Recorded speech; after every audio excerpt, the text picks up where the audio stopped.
Hello, नमस्कार दोस्तों। कैसे हैं आप सब? उम्मीद है आप लोग अच्छे होंगे, स्वस्थ होंगे। आज की वीडियो में हम लोग काल अष्टमी व्रत कथा सुनेंगे। बाबा महाकाल के कई रूप हैं जिन्हें अलग अलग तरीके से पूजा और पुकारा जाता है। इन्हीं में से एक है भगवान काल भैरव।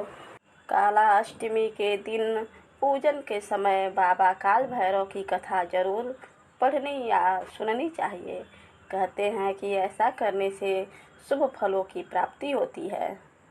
हर मास के कृष्ण पक्ष की अष्टमी तिथि को काला अष्टमी व्रत रखा जाता है। बता दें कि महाकाल के कई रूप हैं जिन्हें अलग अलग तरीके से पूजा और पुकारा जाता है। इन्हीं में से एक है भगवान काल भैरव। कहते हैं कि अघोरी समाज के लोग काला अष्टमी को उत्सव की तरह मनाते हैं। पौराणिक मान्यताओं के अनुसार काला अष्टमी के दिन भगवान भैरव की विधि विधान से पूजा अर्चना और व्रत करने से व्यक्ति भय मुक्त हो जाता है। इसके साथ ही उसके जीवन की परेशानियां धीरे धीरे दूर हो जाती हैं।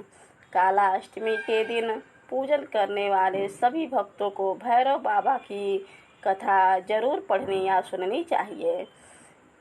पौराणिक कथाओं के अनुसार एक समय की बात है कि जब भगवान ब्रह्मा, भगवान श्री हरि, विष्णु और भगवान महेश तीनों में श्रेष्ठता की लड़ाई चल रही थी।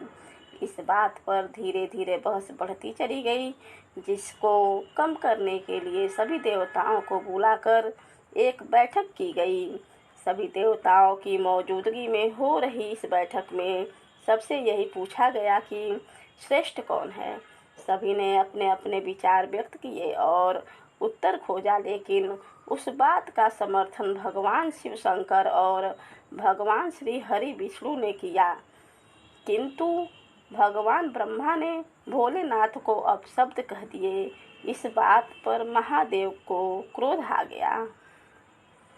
बताया जाता है कि भगवान शिव के इस क्रोध से उनके फलस्वरूप काल भैरव का जन्म हुआ। भोलेनाथ के अवतार काल भैरव का वाहन काला कुत्ता माना जाता है। इनके एक हाथ में छड़ी है। बता दें कि इस अवतार को महाकालेश्वर के नाम से भी जाना जाता है, इसलिए ही इन्हें दंडाधिपति भी कहा जाता है। कथा के अनुसार भोलेनाथ के इस रूप को देखकर सभी देवता घबरा गए। कथा के अनुसार भगवान काल भैरव ने क्रोध में भगवान ब्रह्मा के 5 मुखों में से एक मुख को काट दिया। तब से ब्रह्मा जी के पास 4 मुख ही हैं। इस प्रकार ब्रह्मा जी के सिर को काटने के कारण भैरव जी पर ब्रह्म हत्या का पाप चढ़ गया। क्रोध शांत होने पर काल भैरव ने भगवान ब्रह्मा से माफी मांगी। तब जाकर भगवान भोलेनाथ अपने असली रूप में आए। इसके पश्चात भगवान काल भैरव को उनके पापों के कारण दंड भी मिला। कहा जाता है कि इस प्रकार कई वर्षों बाद वाराणसी में उनका दंड समाप्त होता है। इसका एक नाम दंडपाणी पड़ा था। कहते हैं कि काल भैरव माता सती के सभी शक्ति पीठों के अंग रक्षक के रूप में सदा उनके साथ तैनात रहते हैं।